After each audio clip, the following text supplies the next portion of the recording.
Good morning, students. Hope you all are fine at your home and doing your work very well.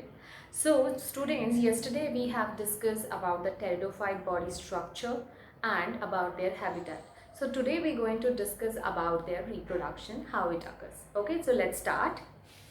Okay, so pteridophytes, I told you that the main plant body is sporophytic, clear? And after sporophyte body, they form sporangia, and sporangia give rise to spores. And these spores give rise to gametophyte.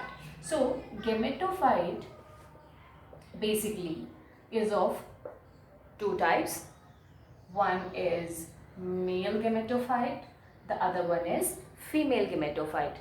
The male gametophyte basically is Antheridia, and the female gametophyte is Archegonia, as it was in case of bryophyte. So similarly here also the gametophyte is of two types. One is the male gametophyte, the other one is female gametophyte. The male gametophyte is known as Antheridia and female gametophyte is known as Archegonia. The male gametophyte, they form a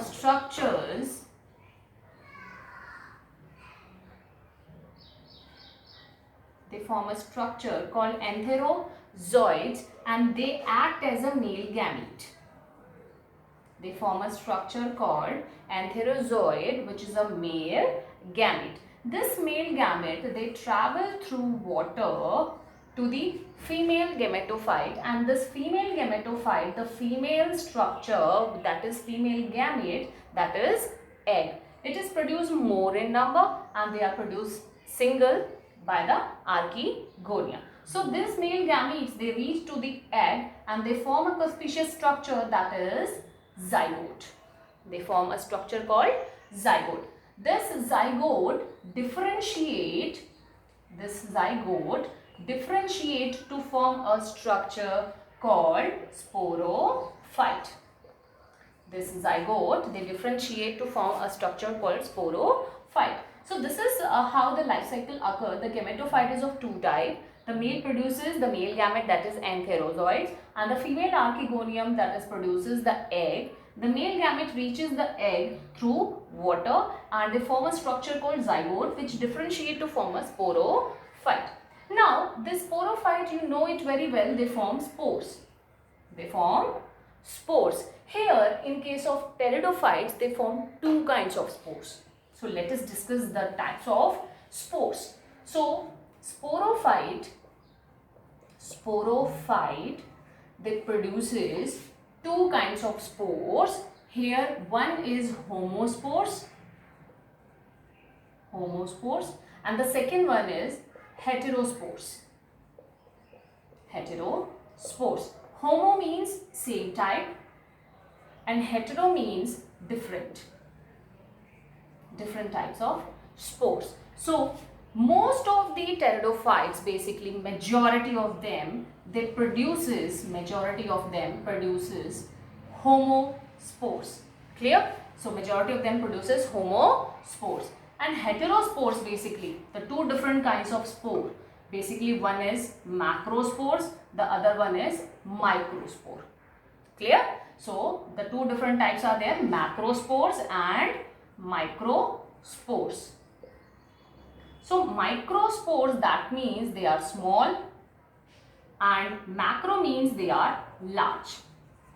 So basically I told you that the gametophyte, they produces gametes and these gametes fuse to form zygote and that zygote develops into sporophyte. Now sporophyte produces spores that will give rise to the gametophyte, isn't it? So here the macrospores, they are large in size and they give rise to female gametophyte. And since the microspores are small, they form male gametophyte. Clear, beta? Since you know it very well, the male gametes are smaller than the female gametophyte, so it's very easy to memorize.